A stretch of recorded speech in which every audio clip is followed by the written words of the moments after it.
বিসমিল্লাহির রহমানির রহিম। শুভ অপরাহ্ন। আমরা নতুন একটি বই নিয়ে আজ কথা বলবো। মূলত বইয়ের সূচিপত্র এবং বইয়ের ভিতরে কি আছে, এটাই হচ্ছে আমাদের প্রথম আলোচ্য বিষয়। এরপর আমরা গুরুত্বপূর্ণ কিছু আর্টিকেল নিয়ে পরবর্তীতে ধাপে ধাপে আলোচনা করব। তো আজ বই হচ্ছে দার্শনিক কবি আল্লামা ইকবাল। এটা 2024 সালের প্রথম বই, নতুন বই। তো এই বইতে যে প্রবন্ধগুলো সংকলিত হয়েছে সেই সূচিপত্রতে আমরা যাব। তবে কি আছে এই বইয়ের ভিতর? যদি আমরা উপরের ফ্লাফে দেখতে পাই যে আল্লামা ইকবাল দক্ষিণ এশিয়ার প্রোফাউন্ড ফিলোসোফার হিসেবে অধিক পরিচিত ছিলেন।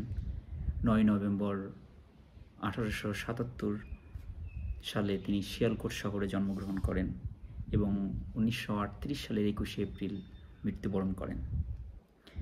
প্রাচ্য থেকে পাশ্চাত্য, আল্লামার ইকবালের দার্শনিকতার উপর যে গুরুত্বপূর্ণ বই এবং যে আর্টিকেল আলোচনা হয়েছে, সেই বয়ান থেকেই মূলত এই দার্শনিক কবি আল্লামা ইকবালের আলোচনা। তবে এই আধুনিক বিশ্বে আল্লামা ইকবালের চিন্তা কতটা প্রাসঙ্গিক, সেই আলাপ পশ্চিমে যেমন হয়েছে তেমনি ভারত উপমহাদেশ বা প্রাচ্যেও তেমন হয়েছে। এবং আপনার কাছে এই গ্রন্থ থেকে যে বয়ান স্পষ্ট হবে, যদি আমি সরাসরি বলি, তাহলে দেখা যাচ্ছে যে আল্লামার দার্শনিকতার জরুরত ও তার প্রাসঙ্গিকতা। যেমন প্রাচ্যের অনেক দার্শনিক, কবি, চিন্তাবিদ তারা ইকবালকে নিয়ে আলোচনা করেছেন। আমরা ইকবালের কিতাব সর্বপ্রথম অনুবাদের কথা শুনেছি 1920 সালে। রেনল্ড নিকলসন তার অনুবাদ করেছেন আসরারে খুদি, পরবর্তীতে রমুজে বেখুদি অনুবাদ করেছেন তিনি। এরপর আমরা দেখেছি এজেআর ভেরি অনুবাদ করেছেন জাবিদনামা।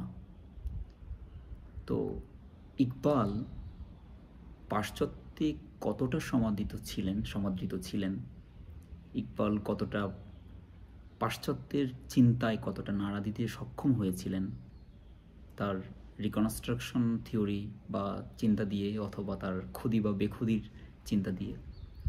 তো এই আলাপ যদি আমরা একটু গভীরে যাই, তাহলে তার আমরা ম্যাকট্যাগার্টের কথা দেখি। ইকবালের পাশাপাশি যারা ছিলেন, James word, McTaggart, Thomas Arnold, তার শিক্ষক ছিলেন টমাস আর্নল্ড। তো ইকবাল এই সময় সমসাময়িক তিনি তার চিন্তা, তার দার্শনিক যে প্রজ্ঞা, তার যে মনন, তার যে চিন্তা, এই সময়টাই তিনি বেড়ে উঠেছিলেন। এবং তিনি পাশ্চাত্যের তাবৎ যে দার্শনিক আছেন, ফিলোসোফার আছেন, কবি আছেন, সাহিত্যিক আছেন, তাদের চিন্তাকে তিনি নেড়েচেড়ে দেখেছেন।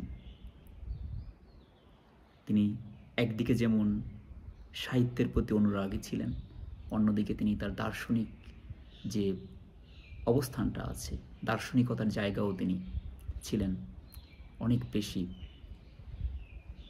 তার এঙ্গেজমেন্টটা ছিল দার্শনিকতার সাথে।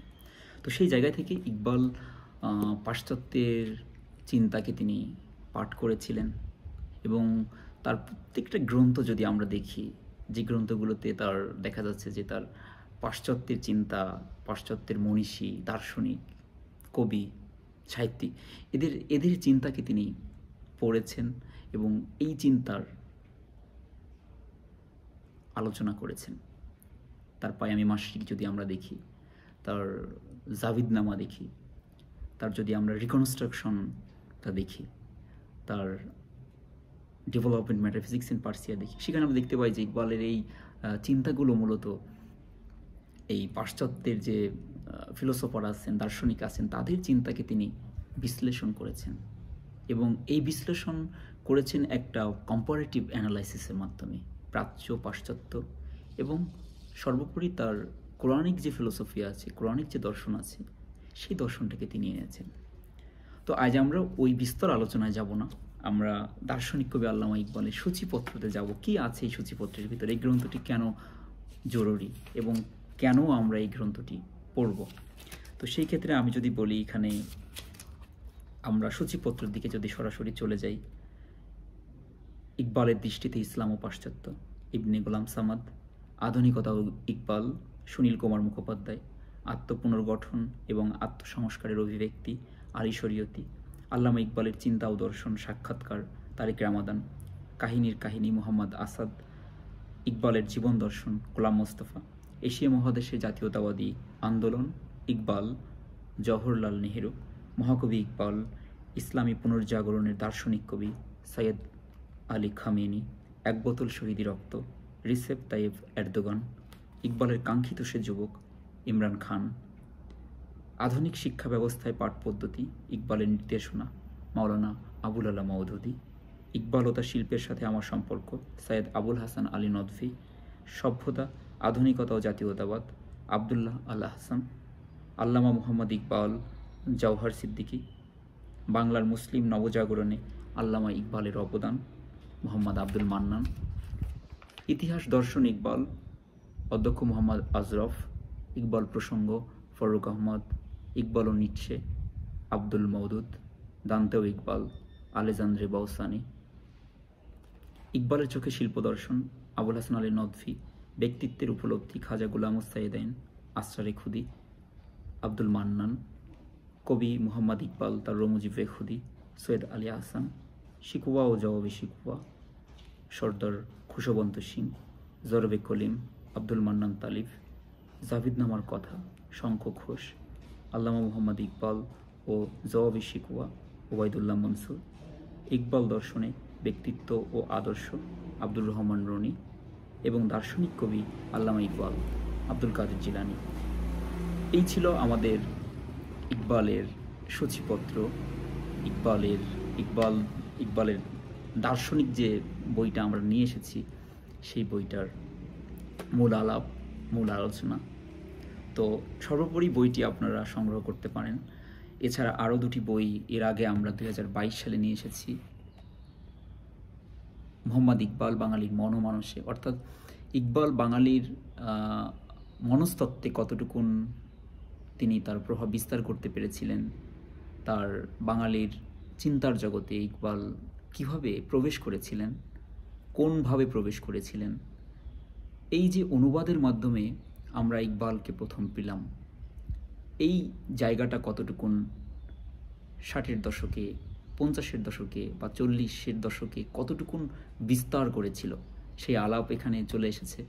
অর্থাৎ বাঙালি চিন্তক, দার্শনিক, কবি, সাহিত্যিক, এদের চিন্তাধারা ইকবালকে কিভাবে আমরা দেখব, সেই আলোচনাটা এখানে নিয়ে এসেছি। এরপর আল্লামা ইকবালের চিন্তা ও দর্শন, অর্থাৎ আল্লামা ইকবালের চিন্তা এবং দর্শনকে কিভাবে দার্শনিক জায়গায় থেকে বাংলাদেশের কবি, চিন্তক এবং সাহিত্যিকরা কিভাবে অ্যাকসেপ্ট করেছিলেন, গ্রহণ করেছিলেন। তো এই গ্রহণ করার জায়গা থেকেই কিন্তু আমরা এইটা নিয়ে এসেছি এবং এরপরে সর্বশেষ আমরা দার্শনিক কবি আল্লামা ইকবাল নিয়ে এসেছি।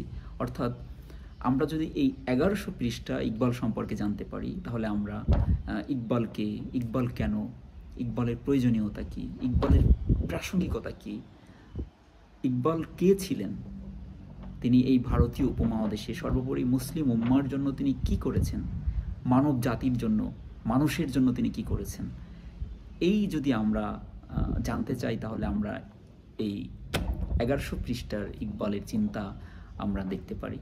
তো সর্বোপরি আপনাদের